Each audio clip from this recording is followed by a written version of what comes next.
And I'm out. Wow. I mean, you definitely know you are shooting a 308.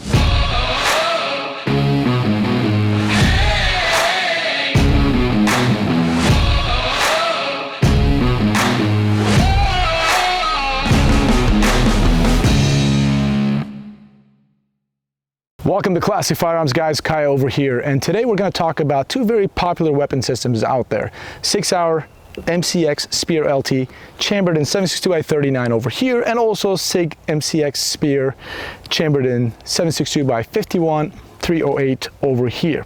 Now, I want to talk about some of the specs on this, the differences, and shoot them and see how they are. But before I do that, let's get into the history real quick. So Army's Next Generation Squad Weapons program decided that 5.56 had its limitations, especially long range. So it didn't have the effectiveness the Army was looking for. So with that being said, Sig Sauer went ahead and innovated and came up with 6.8 by 51 millimeter cartridge, and also XM7, which is the Spear, but the military version. 6.8 millimeter, 6.8 by 51 is also the military version as well. So with that being said, Sig Sauer was awarded a 10-year contract by the Army to go ahead and replace the SAW M249 and M240. Both 5.56 and 308 versions went away. I mean, they're going to. Sig Sauer was awarded a 10-year contract to replace it with 6.8 by 51 millimeter with XM7 and XM250. Of course, Sig Sauer also, very nice of them, offered the SIG Spear chambered in 308 for civilians, us peasants over here. So we've got the Spear over here. Now this is in 308, and of course we would like to get the 6.8 by 51 millimeter, the one that Army uses, but it's proprietary to them and it's not available to the civilian market. However, Sig Sauer told us that they're going to make it available to us sometime soon, and we've got plenty of 277 Fury, which is the civilian version of the 6.8 by 51 millimeter here at the office. Well, at the office, you guys know what I mean. So as soon as we get that, we're gonna go ahead and do some testing. But as of right now, we got the 308 version over here. So of course, 7.62 by 39, 7.62 by 51, a little bit different over here. Let's talk about some of the specs. This gun right here, the Spear itself, weighs about 8.6 pounds. So it's a little bit heavy, but not too bad. And 7.62 by 39 Spear LT light is 7.6 pounds. So about a pound difference. That's about it. They're both bufferless systems. They're a short stroke gas piston driven system. They're both the same way. There's no, obviously, buffer tube, none of that stuff here. However, in this case, the Spear, you're gonna have 6-point adjustable buffer tube system attached to a Picatinny rail over here. Now you can replace this with a skeleton stock like the LT over here has, or you can replace your skeleton stock from the LT and put the beefy Spear stock over here, whatever you prefer. So I really like that you're able to adjust that. You're not really limited to a buffer tube and a stock that's compatible with that. So you can kind of play around with that, and you can also fold them, you know. You can also just fold them just like that and have a smaller profile. Just press a button, it comes down, and you can just deploy it like that. Really cool, really effective. Love that. And they're both, put them over here, they're both equipped with EOTech EXPS 3s and EOTech G43 3x magnifier and G33 3x magnifier over here. That is about it. And when I just grab the rifle, obviously the 308 version is going to have a larger handguard. They're both M-LOK, larger handguard. So when I wrap my hand around it, it's pretty beefy. But it's supposed to be. Obviously it's shooting a larger caliber. And right over here feels this way. And when I grab this 7.62 by 39 SIG Spear LT, it feels better. Just, you know, smaller profile, a little bit narrower, just feels so much better. Again, this is about a pound lighter, shoots a smaller cartridge. With that being said, I would say that is about it. Let's take them down the range, shoot some rounds, see how they feel. I understand one of them is chambered in 308, the other one is 7.62 by 39, slightly obviously different, but let's shoot them, see how they feel, the recoil management, and all 9 yards. Now before I go shoot, I want to show you guys the difference on the cartridges. This one is 308, this is the Spear, and it's gonna be 7.62 by 39, just like a AK-47 round, and a good old 5.56. You guys see 5.56 is just so small. That's why the Army's NGSW program decided this thing just didn't have the effectiveness that they needed, so they upped it up to something like this. Again, this is 308, 6.8 by 51 millimeters, is going to be a little bit different, but you get the idea. That's it. Let's take him down range and have some fun. All right, I've got a target about 40 yards out, and I've got another target about 90 yards out downrange, and I'm gonna use the Sig Spear chambered in 308. Now, the difference between this and the Spear LT is there's a charging handle over here, and also charging handle over here, and this is so much easier. So boom, I just charged the gun. The LT, either 5.56 300 blackout or 7.62 by 39 in this case, do not have the side charger. It's just the traditional charging handle location. Anyways, let's just fire a few rounds, see how that is. Good.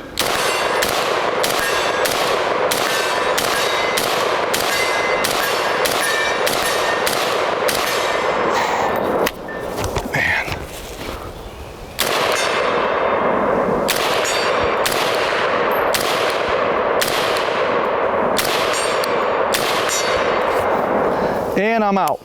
Wow. I mean, you definitely know you are shooting a 308. However, what I noticed with the Spear is it feels so tight compared to some of the other like AR-10s that I've fired, and they're very good, but the Spear feels really, really tight. None of those, you know that buffer sound that you get when you shoot the M16, that really rattling buffer spring? You don't get any of that stuff. It just feels very tight. However, the recoil, you feel it. You definitely know you're not shooting a 5.56 or even 7.62 by 39. With that being said, let's try 7.62 by 39 Spear LT. All right, Sig Spear LT chambered in 7.62 by 39 here now, and you notice there is no side charger over here at all. But what you do have, that you have on the Spear and on this one, is ambidextrous bolt catch, bolt release, mag release obviously right here, and mag release over here. So fully ambidextrous fire selector lever as well, both ambidextrous. And same thing on the Spear, but if you want to charge the gun, you'd have to use a traditional way to charge it over here. So let's take some rounds again, same thing, 40 and 90 yards. Give it a try, let's see how this is. All right, let me turn this up slightly, there we go.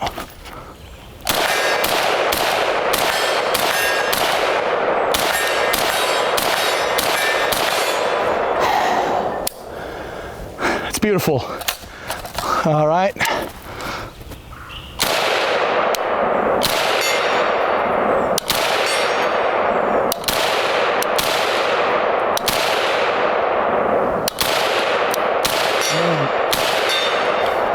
And bolt locked open. Good to go, weapon on safe. Good to go. All right, first things first, immediately you realize, you notice the recoil. Recoil is just so much better. In fact, if I actually shot the 5.56, it would be even better than this. But overall, just shoots so much better.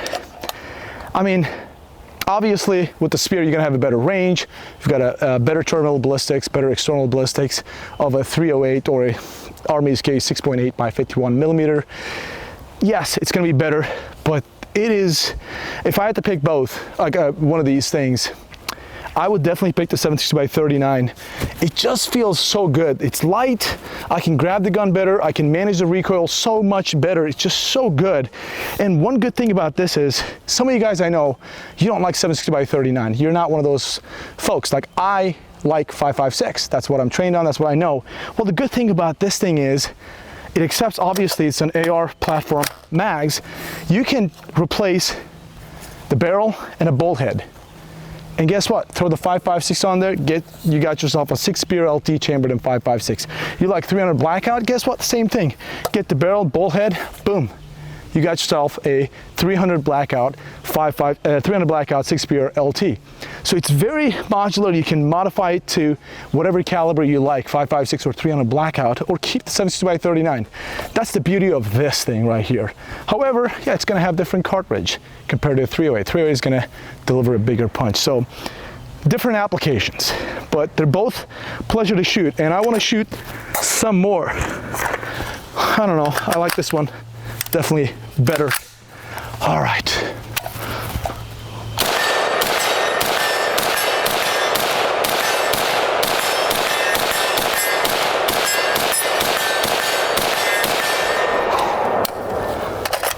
I don't care.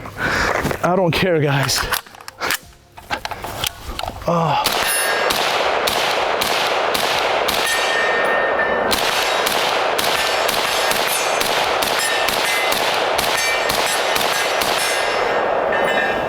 Ah. What a pleasure. You know what? I want to dump another mag off Sig Spear. All right, Sig Spear, and boom, good to go. Let's get to it. Look at that target. I put it down. Let's go to 100 yards then, whatever.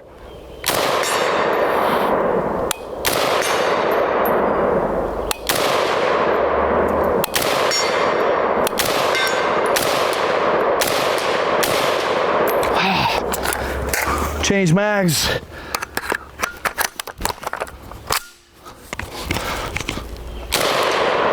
I'm just gonna dump it, man.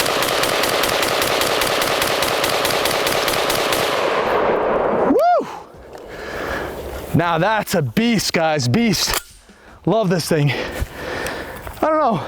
Let me know if you guys got some experience on this one. I mean, I love them both, but I probably still pick the 5.56 or 300 blackout or 7.62x39 because it's just much easier to shoot. But the 7.62x39 magazines, I know some people, there's a notion out there that AR style 7.62x39 mags aren't really reliable. I don't know about that. All I can tell you is the magazines, the Dura mags that come with the Spear LT chambered in 7.62x39, we've never had any issues. We've fired hundreds of rounds, no issues whatsoever. So if they're not reliable, I'd say the ones that come with the Spear LT, they are. So anyways, that's about it, guys. Let me know what you think about your thoughts on these guns, the Spear 308 and also 7.62x39. What are your thoughts about it? And based on what I was shooting, how I was shooting these things, what are your thoughts? Can you tell the recoil difference? I certainly can feel it significantly. But overall, you couldn't go wrong with either one of these. They're phenomenal. I look forward to getting that 6.8 by 51 millimeter from Sig and try that one out as well. But until then, us peasants are gonna have to deal with just the 308 version civilian. Check out Rumble Classic Firearms. You can see unedited versions of a bunch of different videos that we make that's better suited for Rumble. So there's that. And again, I look forward to reading your comments, your thoughts on these guns, your experiences on these guns. Thanks for tuning in, and we'll see you on the next video.